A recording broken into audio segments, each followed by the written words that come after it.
Assalamualaikum warahmatullahi wabarakatuh. Perkenalkan, nama saya Cendi Agustin dengan NIM 2553 1031. Saya berasal dari program studi Pendidikan Agama Islam semester 2 kelas PAI 2B. Pada kesempatan kali ini saya akan menjelaskan materi tentang hadis maudhu untuk memenuhi tugas UAS dari Ulumul Hadis. Selamat menyaksikan. Pengertian hadis maudhu secara bahasa, maudhu berarti sesuatu yang dibuat-buat atau dipalsukan. Secara istilah, hadis maudhu adalah hadis yang disandarkan kepada Nabi Muhammad SAW.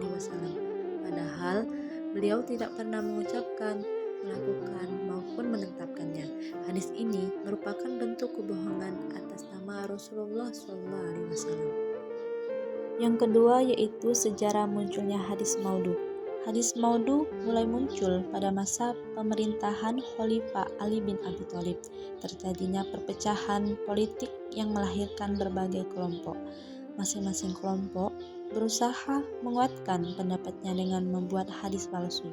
Para ulama kemudian melakukan penelitian ketat terhadap sanad dan matan hadis. Selanjutnya adalah ciri-ciri hadis maudhu. Yang pertama, perawinya dikenal sebagai pendusta. Yang kedua, isi hadis bertentangan dengan Al-Quran. Yang ketiga, bertentangan dengan hadis sahih. Yang keempat, mengandung janji, pahala, dan ancaman yang berlebihan. Yang keempat, tidak sesuai dengan akal sehat. Adapun cara untuk kita mengetahui bahwa hadis itu maudhu atau palsu, yang pertama yaitu kita harus meneliti dari segi sanad hadisnya. Yang kedua, meneliti kualitas para perawinya. Yang ketiga, membandingkan dengan Al-Quran dan hadis sahih. Yang keempat, kita harus melihat penilaian ulama hadis. Yang kelima, menggunakan kitab-kitab hadis. Sebelum memasuki hukum hadis maudhu, tadi kan sudah dijelaskan.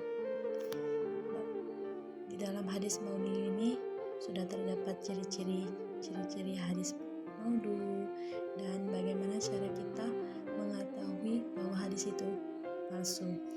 Dan yang selanjutnya itu ada hukum hadis maudhu. Yang pertama itu haram meriwayatkan hadis maudhu tanpa menjelaskan kepalsuannya. Yang kedua, tidak boleh dijadikan dasar hukum Islam. Yang ketiga, wajib berhati-hati dalam menyebarkan hadis. Dan yang terakhir, umat Islam harus memeriksa sumber hadis sebelum menyampaikan kepada orang lain. Di dalam materi hadis maudhu ini, kita juga harus mengetahui upaya dalam memerangi hadis maudhu. Yang pertama yaitu kita harus mengembangkan ilmu hadis.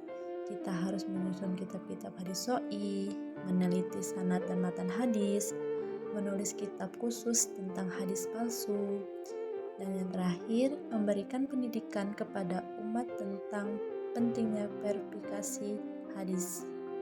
Di dalam hadis maudhu ini juga kita dapat mempelajari hikmah dari mempelajari hadis maudhu tersebut. Kita menjaga kemurnian ajaran Islam, meningkatkan kehati-hatian dalam menerima informasi agama, membantu membedakan hadis sahih dan hadis palsu, menumbuhkan cinta terhadap ilmu hadis, dan menghindarkan umat dari kesesatan.